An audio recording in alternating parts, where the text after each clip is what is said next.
Selamat pagi anak-anak hebat.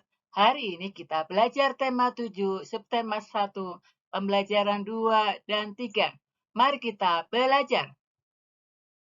Bermain menjaring ikan. Di dekat rumah Ali ada kolam renang. Hampir setiap hari Minggu, Ali bersama teman-temannya bermain di kolam renang. Hari ini, mereka asik bermain menjaring ikan. Mereka bermain di kolam yang dangkal. Dalam permainan menjaring ikan, terdapat gerakan berjalan di air. Gerakan berjalan di air. Posisi punggung dan bahu harus tegak, supaya otot perut bekerja dengan baik dalam menahan tekanan air. Kedua kaki melangkah biasa. Manfaat gerakan berjalan di air adalah melatih sendi dan otot kembali aktif, meningkatkan kebugaran jantung dan pembuluh darah. Saat berjalan di air akan lebih butuh banyak energi untuk melawan tekanan air.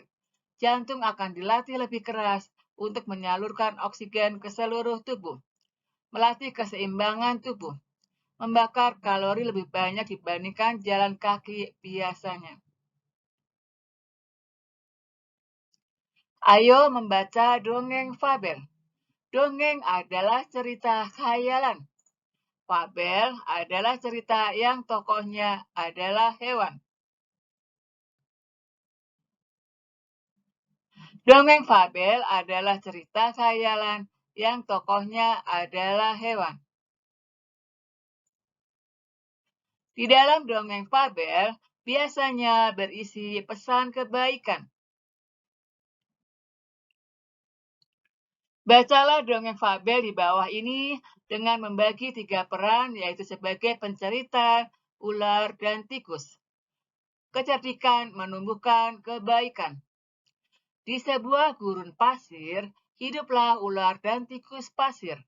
Sebenarnya sang ular sangat ingin memangsa tikus, sedangkan tikus berusaha mencari akal agar ular tidak lagi berniat memangsanya. Saat itu, sang ular sangat lapar, padahal ia sedang tidak mempunyai sedikit pun makanan. Sedangkan tikus yang berada tidak jauh dari sang ular sedang asik melahap makanannya. Sang ular merasa tidak senang melihat kelakuan tikus. Dengarkan ucapanku, wahai tikus yang angkuh. Aku pasti akan mendapatkan tubuhmu yang mungil dan lezat itu. Hei ular, berusahalah dan bekerjalah. Jangan hanya berani mengancam. Kalau hanya mengancam, seekor semut pun bisa. Sang ular sangat marah mendengar ejekan tikus. Ia lalu kembali ke sarangnya dengan perut yang lapar. Sedangkan tikus masih lahap dengan makanannya. Waktu terus berjalan, tetapi ular tidak juga menemukan makanan. Ia juga enggan untuk keluar dari sarangnya. Sementara itu, tikus sudah lelap dalam sarangnya. Ular yang masih dalam keadaan lapar segera mengendap-endap mendekati sarang tikus meski ia masih sangat kesal terhadap tikus. Dan kini, ular telah berada di sisi tikus yang sedang tidur pulas. Hai tikus, aku sudah berada di sebelahmu dan siap untuk menyantapmu. Tikus segera terbangun dari tidurnya. Sambil berpura-pura menguap, ia mulai memutar otak agar bisa lolos dari cengkraman sang ular. Tunggulah dulu ular, sahabatku. Kalau kau ingin memakanku, kau harus berpikir dulu. Kita hanya berdua di sini. Tidak ada hewan lain. Jika kau memakanku, maka kau akan sendiri. Kau tidak akan mempunyai teman yang dapat kau ajak mencari makan. Kalau begitu, kau tidak akan makan dan akhirnya kau akan mati. Sejenak sang ular terdiam. Ia mencoba merenungkan nasihat tikus. Jadi, kita tidak bisa hidup sendiri. Tentu, bukankah kita bisa berteman dan tentunya kita dapat mencari makan bersama? Bukankah itu lebih menyenangkan daripada nantinya setelah kau memakanku, kau hanya akan hidup sendiri. Ular mengangguk tanda mengerti. Baiklah, kalau begitu, maafkan aku. Tikus pun memaafkan ular. Mereka tersenyum bahagia, kemudian beranjak mencari makanan bersama-sama.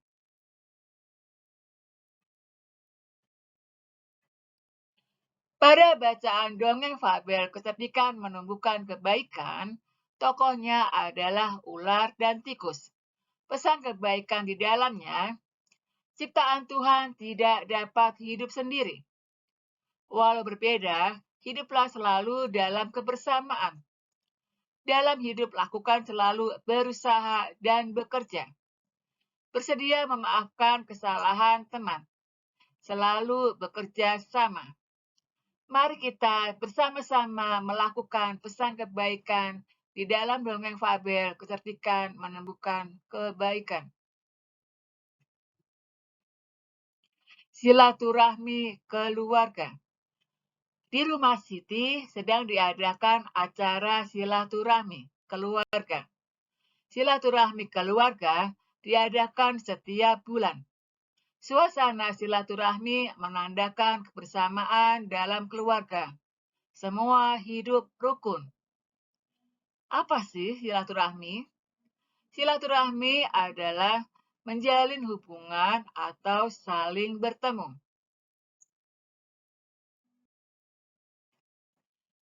Siti membantu ibu menyiapkan kue. Ibu membuat kue puding. Ibu mencetak kue dengan ukuran kecil. Ada yang diberi warna coklat, ada yang berwarna putih, ada yang diberi warna hijau, ada yang diberi warna merah, semua menggunakan pewarna alami. Anak-anak bermain sambil menikmati kue puding. Mereka bergembira mendengarkan cerita teman. Mengapa di sini ibu membuat puding berwarna-warni? Karena ibu mengetahui semua anak belum tentu sama kesukaannya. Ada yang suka warna merah, hijau, putih, coklat, atau warna lainnya. Maka agar semua senang, ibu membuat puding beraneka warna. Lengkapilah tabel berikut berdasarkan warna kesukaan teman sekelas. Anak-anak bisa isi ini menanyakan pada teman-teman apa warna kesukaan makanan teman-teman. Ditulis nama siswanya dan berapa jumlah siswanya. Kebersamaan di kelas yaitu kita menghormati kesukaan teman. Kita menghormati perbedaan teman. Perbedaan teman ada yang berbeda jenis kelamin, ada yang berbeda tinggi badan, ada yang berbeda warna kulit, ada yang berbeda jenis rambut, ada yang berbeda tinggi badan. Dan ada yang berbeda dalam hal tidak kelihatan, yaitu seperti rajin, seperti pemalu, dan lain sebagainya. Puding dipotong menjadi 3 bagian sama besar. Satu potongan dapat dinyatakan dengan pecahan sepertiga. 1/3 dibaca sepertiga atau 1/3. Terdapat 3 potongan sama besar. Masing-masing potongan sama dengan 1/3 bagian. Ada potongan 1/3 sebanyak 3 buah. Lengkapi pernyataan berikut dengan jawaban yang tepat. Nomor 1. Siti memotong kertas menjadi 3 bagian sama besar. Setiap bagian disebut 1/3 bagian. 2. Sebuah kue dipotong menjadi 3 bagian. Setiap bagian sebesar 1/3. Masing-masing potongan harus sama besar. 3. Siti ingin membagi sebuah kue. Masing-masing sebagian masing-masing bagian sebesar 1/3. Maka kue tersebut dibagi menjadi 3 bagian sama besar. Arsirlah sepertiga dari gambar berikut. Ingat, bila mengarsir adalah memberi garis-garis seperti berikut. Ini adalah mengarsir sepertiga bagian dari gambar. Yang kedua, mengarsir sepertiga dari gambar.